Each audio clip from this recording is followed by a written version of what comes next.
Bret Jacob, Democrat running for the special election in Senate District 3. Thank you so much for joining me. Thanks for having me, Steph. So tell me, what's the top issue facing the district right now, and how would you address it? Well, I have to say that District 3 voters, as we're knocking on doors, really care about the big things that are impacting our state as a whole. They know that we need bold, swift action to make strong investments in our public schools. We need bold, swift action to make sure that we have affordable housing for all Rhode Islanders.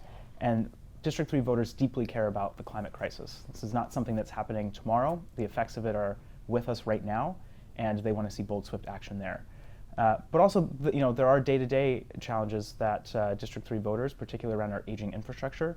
So I say those four things are really top of mind for District 3 voters. And if you could pick one and just tell me, how would you address it if you were a senator? Yeah.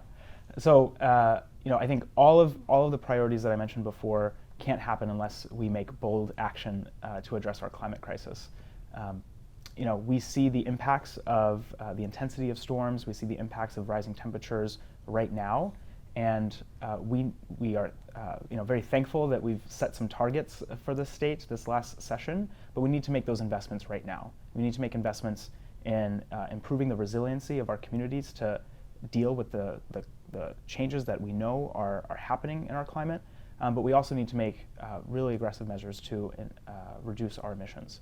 So my focus, if elected, would be on making sure that the General Assembly is using both the federal ARP funds that are at our disposal and sustained investments through the general budget to make sure that we're addressing the climate crisis. So that was one of my questions. If you are elected, you'll have some say over many millions of dollars in funds from, as you called it, ARP. It's the American Rescue Plan Act, for those who aren't familiar, the most recent COVID bill. So how would you propose to spend all that money? First thing is, I have experience bringing people together during COVID and addressing urgent needs of our community. In March 2020, we saw so many people being laid off from their jobs as a result of the public health crisis, and we responded immediately. I organized a food drive that fed 14,000 people across the state and 2 other states, and it's that level of urgency, it's that level of swift, bold action that I'm looking to elevate to the Senate. And I want to take that bold action and end homelessness in Rhode Island. It is not a problem that is at the scale of cities like Los Angeles, where we have tens of thousands of people. There are an estimated 500 people who are currently unhoused, and we could see that number continue to rise as the pandemic unfolds. But this is a solvable problem. We can and we should make these investments to end homelessness in Rhode Island, because we all benefit when everyone has safe, affordable housing. You say it's a solvable problem. How do we solve it? It's making the investments in the ARP dollars right now. But spending it on what? On housing, on shelters? Yeah, having experienced homelessness as a kid, I can tell you that the number one reason that someone is unhoused is because they don't have housing. So we need immediate, temporary, supportive shelter for folks who are currently quite literally on the street. And we need to immediately invest in developing additional housing resources that are inclusive of the range of needs that folks may have in order to live stable lives. I didn't know that you had experienced homelessness as a child. Are you comfortable sharing anything about that? Sure, happy to. What was the situation? So I was 11 years old, and my mom had just been arrested, and unfortunately, because she wasn't able to have any reentry services. There were no reentry services available for her to be successful when she was released. And as a result, we didn't have a place to stay to call our own. We did spend some time in a shelter. That was great, but it was really quite difficult. And to me, when I think about the work that I've done around addressing food security, the work that I've done around public safety reform, I think there's a real opportunity at the state level to make sure that we're prioritizing investing in folks who are reentering, particularly as we think about legalizing marijuana. Any sort of legislation needs to be prioritizing the reparative harm needs to be prioritizing repairing the harm of the war on drugs. It was a failed policy, and those folks who were victims of that policy need to be prioritized with investments in reentry services that address the wide range of needs that they'll have around housing and psychological help as well. Thank you for sharing that. So you support legalizing marijuana for recreational use? I support any legislation that legalizes marijuana and prioritizes a reparative approach. Again, the war on drugs was a failed public policy that disproportionately impacted Black residents, and we know that prison is harmful for folks. So any sort of legalization needs to prioritize making sure we're providing grants for folks to re-enter. That includes housing grants, food security grants, making sure that they're receiving the psychological care that they need, because prison is hard. We also need to make sure that we are prioritizing any business licenses that are issued need to be to folks who have been directly impacted by the war on drugs. And I think with that focus, we'll be able to not only address the harm that was done by the war on drugs, but we'll be able to build Rhode Island's future. How do you think the state takeover of the Providence schools is going? Do you think the state should give the schools back to the city? Yeah. The state takeover has been a failure since its inception. It wasn't clear what the objectives were, what exactly the state wanted to accomplish, and there was no timeline. And in the meantime, control and autonomy of schools have been taken away from communities, and folks have expressed that they have a lot of concern that they have not been able to weigh in on what's happening with this takeover. I think the best people that can make the decisions for the Providence Public Schools are Providence residents, and the General Assembly can take action by making investments in what residents and teachers have been asking for forever. We need buildings that are safe and habitable and set up for student success. We need social emotional supports for students, and we also need to make sure that we're investing in the lived environments of students so they show up to school ready to learn. And I'll note, just for the record, that you work for Mayor Lorza, who is of the same opinion about the state takeover as it stands right now. So do you think that the state should end it now? Yes, you do. As soon as possible. And what is your opinion on the teacher's contract that was recently approved after a long and contentious negotiation that got a lot less contentious at the end there? What do you think of that? Sure. Look, I've talked to teachers in District 3 who are happy with some of the provisions, including the necessity of requiring lesson plans. But I can say that the success of our students, especially having been a product of a public school system, 13 different public school systems actually, I can tell you that the success of our students and the support for our teachers is more than just a contract. And I see that this was a missed opportunity to really champion the investments that our teachers and our students, our administrators have been asking for a long time. What would you have liked to see in there? In the contract? Yeah, again, I think that as I've spoken to teachers, the inclusion of lessons plans are really great, but it's hard for me to say that the contract would have fixed everything, because we have buildings that are falling apart. We know that our English language learners desperately need additional supports, and we know that the social emotional supports that students need and teachers need to help manage their buildings are desperately needed. Tell me about one bill that you would introduce upon joining the Senate. Yeah.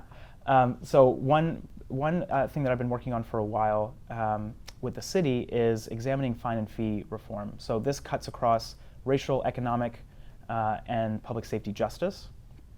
And right now, the number one known reason for arrest in Providence is for driving on a suspended license.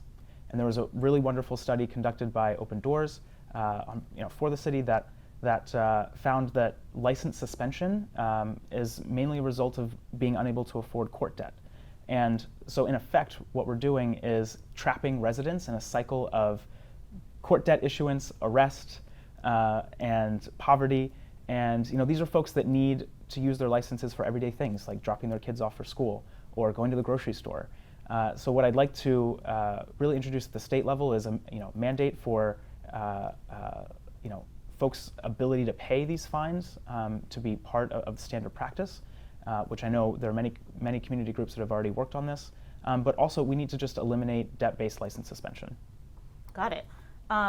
This one's a hypothetical, but if you're elected, and then if you were reelected in the regular election. The other one was hypothetical too. Well, they're all hypothetical. They're all hypothetical too if you win, of course. But this one's extra hypothetical because It would be, if you win in the regular election in 22, and if the Senate president also wins his election, would you support him to be Senate president based on his record? Sure.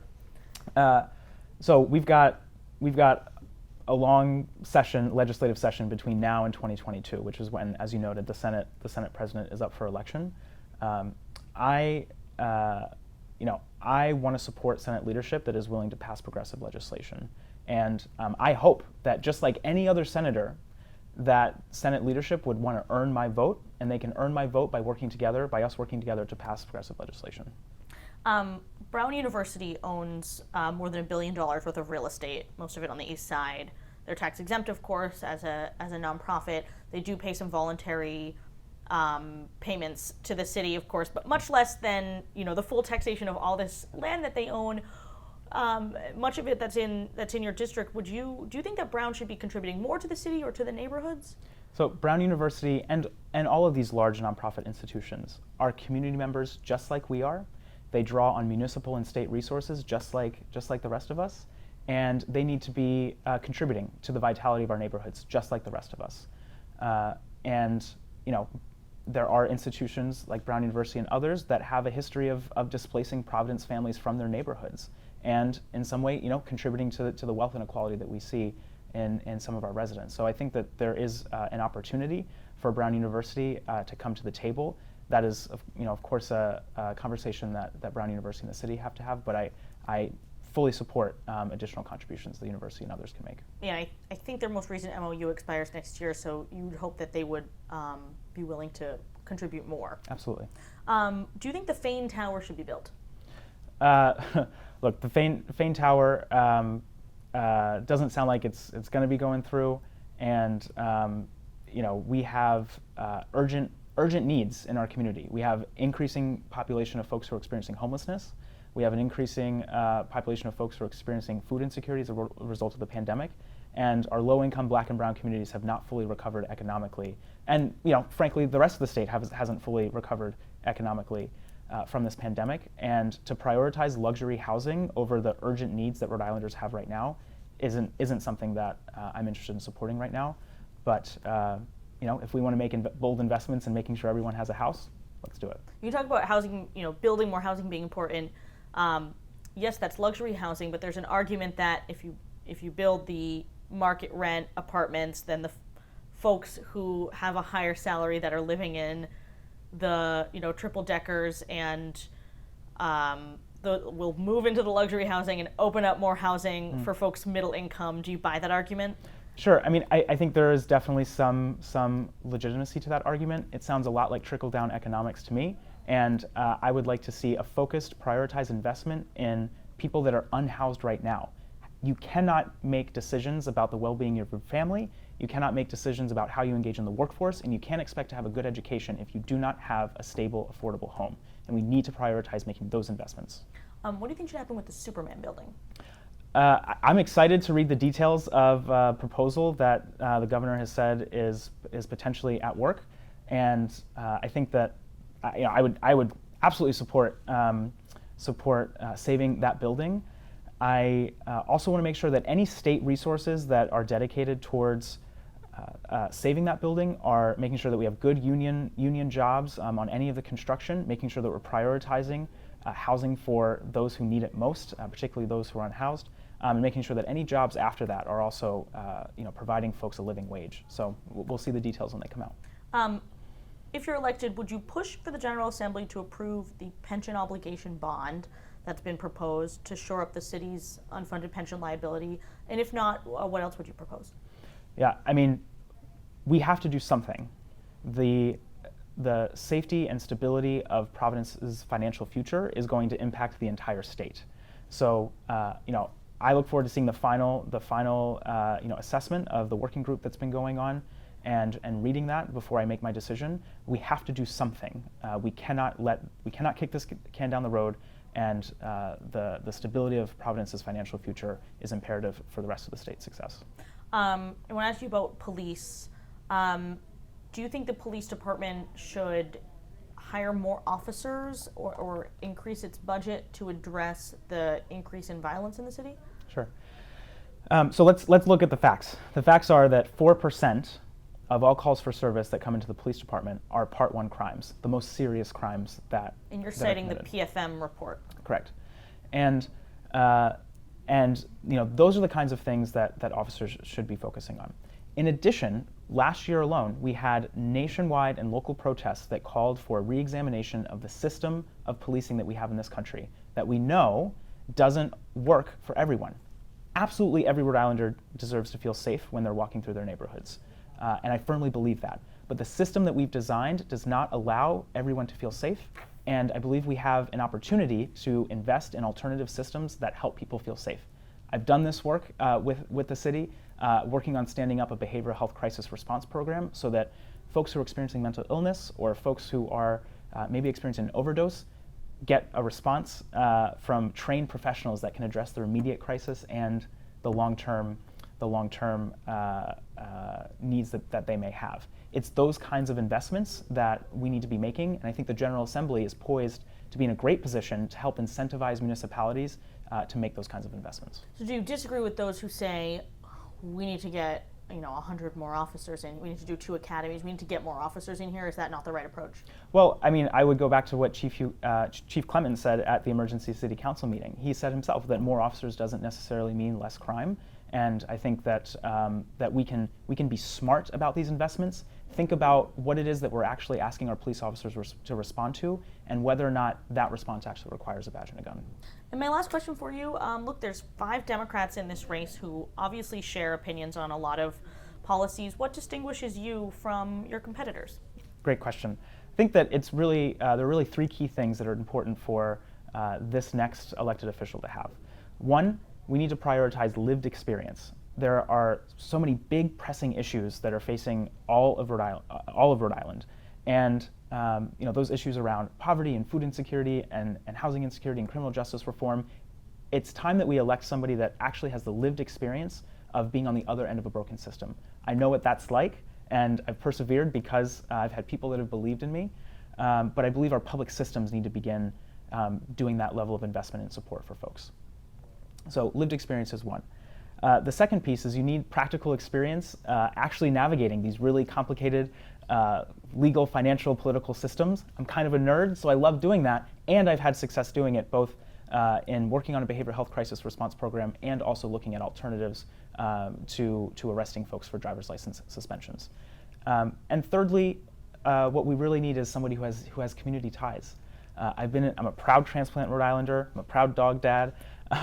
And through the 10 years that I've been in Rhode Island, I've had the opportunity to really give back to the community, both in testimony for bills on Smith Hill, attending city council meetings, but also in my service as Mr. Gay Rhode Island in feeding 14,000 people across 3 states during the COVID pandemic, and also focusing on economic empowerment for the LGBTQ community. So lived experience, professional and practical success implementing progressive values, and also having community ties. I'm the only candidate that has all 3 of those. Bret Jacob, Democrat, running for Senate District 3. Thank you so much for the time. Thank you, Steph.